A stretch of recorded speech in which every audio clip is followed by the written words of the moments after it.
সামনেই তো ভাইফোঁটা, তাই ভাইফোঁটার স্পেশাল চিকেন চাপ খুব সহজেই কিন্তু বাড়িতে তৈরি করে নিতে পারবে। নমস্কার বন্ধুরা, পিয়ালি লাইফস্টাইল উইথ ভিলেজ থেকে সকলকে স্বাগত জানাচ্ছি। এখানে আমি মুরগির মাংস এনেছি আর এক একটা পিস হলো 125 গ্রাম করে করেছি। এর বেশি বড় বা এর বেশি ছোট করলে কিন্তু চিকেন চাপটা একটুও ভালো হবে না। দেখো তোমাদের খুব সামনের থেকেই দেখিয়ে দিলাম। এবার এই চিকেন চাপটা করতে কি কি মশলা লাগছে চলো সেটা আগে তৈরি করে নিই। প্রথমে এখানে 50 গ্রাম কাজু বাদাম নিয়েছি, 2 চামচ চাল মগজ নেব। এবার 10 টাকা দামের পোস্তর প্যাকেট নিয়েছি, পুরো এক প্যাকেটই নেব। পোস্তটা ইচ্ছে করলে তোমরা আরেকটুখানি এর সাথে নিয়ে নিতে পারো। এবার আমি এর মধ্যে অল্প জল নিয়ে নিলাম। জল দিয়ে এবার সব কিছু একসাথে 5 মিনিট ভিজিয়ে রাখবো। ওটা কিন্তু জলের সাথে ভালো করে মিশিয়ে নেবে, নাহলে পোস্তটা কিন্তু উপর দিয়ে ভেসে থাকবে। এইভাবে জলের সাথে ভিজিয়ে নিতে হবে। এইভাবে আমি 5 মিনিট রেখে দেবো। আদা, পেঁয়াজ, রসুন আর কাঁচা লঙ্কা একসাথে এইভাবে বেটে রেখেছি। একটা মিক্সচারে বাটি নিলাম, এর মধ্যে যে পোস্ত, কাজু বাদাম ও চালমগজটা ভিজিয়ে রেখেছি এই মিক্সচারে বাটির মধ্যে আমি নিয়ে নিলাম। এখন আমি এই তিনটে একসাথে মিক্স করে নিয়ে আসছি। এখানে পোস্ত, কাজু বাদাম ও চালমগজ একসাথে করে আমি একটা বাটির মধ্যে নিয়ে নিয়েছি। এখানে এরকম একটা পাত্র নিয়ে নিলাম মশলাটা তৈরি করার জন্য। প্রথমে আমি এখানে দেখো ছাতু নিয়েছি, ছাতুর প্যাকেট। এবার এখানে আমি ছাতু নিয়ে নিলাম, মানে ধরো 6 চামচ ছাতু নিয়েছি। যাদের কাছে ছাতু থাকবে না তারা বেসনটা ভেজে এইভাবে কিন্তু নিয়ে নেবে, কারণ এটা না দিলে এর গ্রেভিটা কিন্তু আসবে না, আর গ্রেভিটা না থাকলে কিন্তু ভালো লাগবে না। এখানে আমি 6 চামচের মতো ছাতু নিয়ে নিয়েছি। এবার এখানে ছোট চামচে 3 চামচ আমি আদা বাটা নিয়ে নিলাম। এগুলো আগের থেকে আমি বেটে রেডি করে রেখেছিলাম। 4 চামচ পেঁয়াজ বাটা।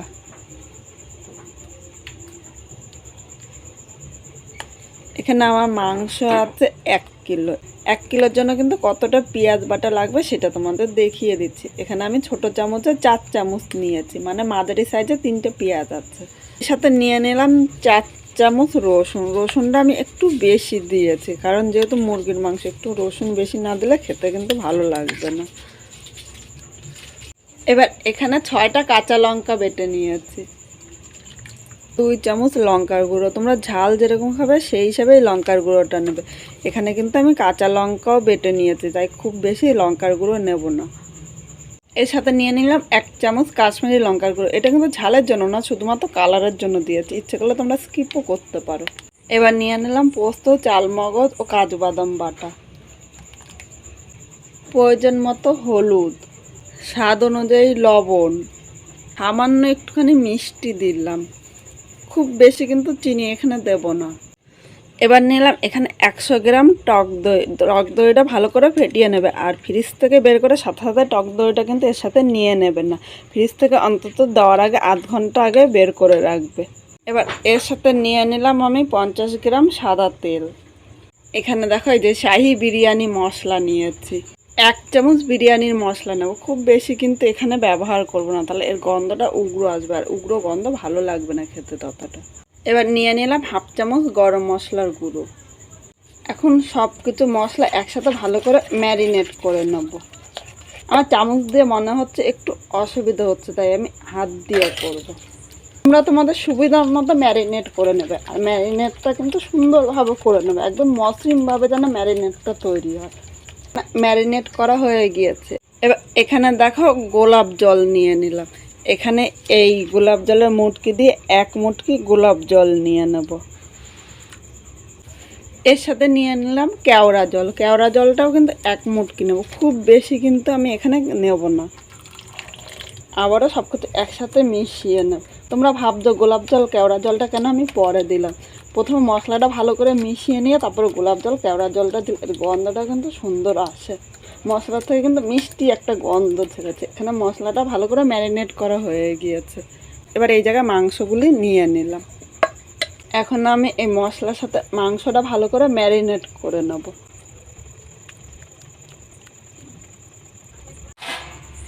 বন্ধুরা, মাংসটা ম্যারিনেট করা হয়ে গিয়েছে। এবার ঢাকা দিয়ে আজকে সারা রাত্রি আমি ফ্রিজের মধ্যে রেখে দেবো।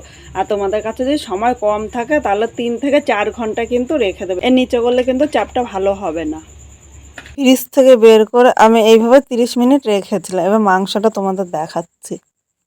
এইভাবে রাখলে আর ঢাকনিটা খোলার সাথে সাথে কিন্তু সুন্দর একটা গন্ধ বেরিয়েছে, মিষ্টি গন্ধ। এখন আমি আরও 5 থেকে 10 মিনিট রেখে দেবো, কারণ এটা কিন্তু এখনও অনেকটাই ঠান্ডা আছে।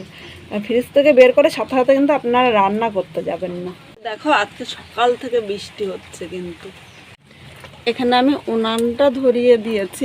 এবার আমি কড়াইটা বসিয়ে দিলাম। এখন কড়াইটা প্রথমে ভালো করে গরম করে নেব। কড়াইটা গরম হয়ে গিয়েছে, এবার আমি সাদা তেল দিয়ে দিলাম। পুরো রান্নাটা কিন্তু আমি সাদা তেল দিয়েই করব। অবশ্য তোমরা চেষ্টা করবে সাদা তেল দিয়ে করতে, সর্ষের তেল দিয়ে করলে কিন্তু ততটা ভালো লাগবে না। এখন তেলটা ভালো করে গরম করে নিতে হবে, নাহলে কিন্তু মাংসটা দেওয়ার পরে কড়াইয়ের নিচে দিয়ে লেগে যেতে পারে। এখানে তেলটা ভালো করে গরম করে নিয়েছি। এখন আমি মশলা মাখানো মাংসটা এর মধ্যে নিয়ে নিলাম। একে একে প্রথম আমি কিছু মাংস নিলাম। সব মাংস কিন্তু একসাথে ভাজা যাবে না, একসাথে ভাজতে গেলে কিন্তু মাংসগুলো ভেঙে যেতে পারে। আর এই সময় মিডিয়াম টু লো আগুনে মাংসটা ভাজতে হবে। খুব জোরে আগুন দিলে মাংসের উপর দিয়ে ভাজা হয়ে যাবে আর ভেতর দিয়ে কাঁচা থাকবে, তখন কিন্তু খেতে ভালো লাগবে না। এইভাবে আমি 4 থেকে 5 মিনিট ভেজে নিই। একটু সময় ধরে মাংসটা ভাজলে মাংস ভাজাটাও কিন্তু খুব সুন্দর হবে। মাংসগুলো এখানে এক পিঠ ভাজা হয়ে গিয়েছে। এবার খুন্তি দিয়ে উল্টিয়ে এই পিঠটা আমি একই রকমভাবে ভেজে নেব। দেখো মাংসটা 2 পিঠই হালকা লাল করে ভেজেছি, এর থেকে কিন্তু বেশি ভাজবো না। এখন আমি নামিয়ে নেব। এই মাংসটা ভাজতে কিন্তু খুব বেশি তেল লাগে না। এখানে নামিয়ে নিয়েছি, একইভাবে এই মাংসগুলো আমি ভেজে নেব। এখানে সব মাংসগুলো ভেজে নিয়েছি। মাংসটা ভাজার পর অনেকটাই তেল আছে, তাই আলাদা করে আর তেল দেবো না। আর এখানে দেখো অনেকটাই কিন্তু গ্রেভি রয়েছে, এই গ্রেভিগুলো আমি এর মধ্যে নিয়ে নিলাম। গাবলার মধ্যে একটুখানি মশলা লেগে আছে, তাই এই মশলাগুলো কিন্তু আমি নষ্ট করব না। গাবলার মধ্যে আমি অল্প জল নিলাম, খুব বেশি কিন্তু এই জায়গায় জল দেবো না। এবার গাবলাটা ধুয়ে আমি জলটা নিয়ে নিলাম। এখন মশলার সাথে ভালো করে নেড়ে চেড়ে মিশিয়ে আমি 3 থেকে 4 মিনিট কষিয়ে নেব। এই সময় কিন্তু খুব জোরে আগুন দেওয়া যাবে না, পুরো রান্নাটাই কিন্তু মিডিয়াম আগুনে করতে হবে। এবার আমি ফুটা পর্যন্ত অপেক্ষা করব, কারণ ফুটার আগে কিন্তু মাংসটা দেওয়া যাবে না। আর যেহেতু মাংসটা আমি ভেজে নিয়েছি, তাই আলাদা করে কিন্তু খুব বেশি জল দেবো না সেদ্ধ, কারণ মাংসটা আগে থেকে কিন্তু সেদ্ধ আছে। এখানে দেখো ঝোলটা ফুটে উঠেছে। এবার এই জায়গায় আমি একে একে মাংসগুলো নিয়ে নিলাম। মাংসটা ঝোলের সাথে নেড়ে চেড়ে মিশিয়ে নেব। এখন আমি ঢাকা দিয়ে 5 থেকে 6 মিনিট এইভাবে রান্না করে নেব। আর একদম মিডিয়াম, যেহেতু কাঠের উনানে রান্না করছি, একদম মিডিয়াম আগুন দিয়েছি। 6 মিনিট পর এখানে আমি ঢাকনিটা তুলে নিলাম। আর ঢাকনিটা তোলার সাথে সাথে সুন্দর একটা গন্ধ বেরিয়েছে। চিকেন চাপটা কিন্তু একদম রেডি হয়ে গেছে। এবার একটু নেড়ে চেড়ে নেব। আজকে খুব সাধারণভাবে অল্প উপকরণ দিয়ে এই চাপটা আমি বাড়িতে তৈরি করেছি। এখানে হয়ে গিয়েছে, বা একটা পাত্রের মধ্যে নামিয়ে নিলাম। কীরকম লাগলো অবশ্য তোমরা কমেন্ট করে জানাতে কিন্তু ভুলো না। আমার মতো একবার অবশ্য বাড়িতে ট্রাই করো। এইভাবে করলে কিন্তু আর বলবে না যে দোকান থেকে খাওয়া, বাড়িতেই কিন্তু দারুণ লাগে খেতে। আমার এই চিকেন চাপটা যদি ভালো লাগে তাহলে একটা লাইক শেয়ার কমেন্ট করো। নতুন কোনো বন্ধু ভিডিওটি দেখতে আসলে ভালো লাগলে একটা লাইক শেয়ার কমেন্ট করে সাবস্ক্রাইব করে পাশে থাকো, যাতে নতুন নতুন ভিডিও আপলোড করলে সবার আগে নোটিফিকেশান আপনার কাছে পৌঁছে যায়। ধন্যবাদ।